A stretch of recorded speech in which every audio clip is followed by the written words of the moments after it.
অন্যদিকে 1.5 মাস আগে বিয়ে করে 18 মাসের প্রেগন্যান্ট হয়ে গেল রাশিয়ান গাই মনিকা কবির।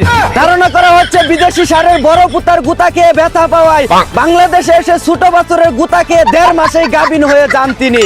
এদিকে শুটিং করতে গিয়ে বতা মারা বেডিকে কুলে তুলে কাতুকুতু দিয়ে জাতাজাতি করছে এক মা। শুটিং এর নামে রাস্তাঘাটে দিন দিন অশ্লীলতা বেড়েই চলেছে। এদের মতো নির্লজ্জ বেহায়াদেরকে ধরে কুত্তা দিয়ে সব করানো উচিত। এতক্ষণ শুনছিলেন দেশের সংবাদ, এখন শুনবেন আন্তর্জাতিক। প্রেসিডেন্ট হলে যে আতারি পাতারি মারা খাওয়া লাগে তা জানলে নির্বাচনই করতেন না বলে জানিয়েছেন আমেরিকার প্রেসিডেন্ট ডোনাল্ড ট্রাম্প। জানা গেছে ইরানের কাছে দীর্ঘ 2 মাস পিছন মারা খাওয়ার ব্যথা সেরে উঠতে না উঠতেই গতকাল নিজের দেশের এক পাবলিকের কাছে একটুর জন্য মারা খেয়ে গেছিলেন তিনি। অন্যদিকে অবিবাহিতদের প্রেমের আগ্রহ বাড়াতে ভাতা প্রদান করছে জাপান সরকার।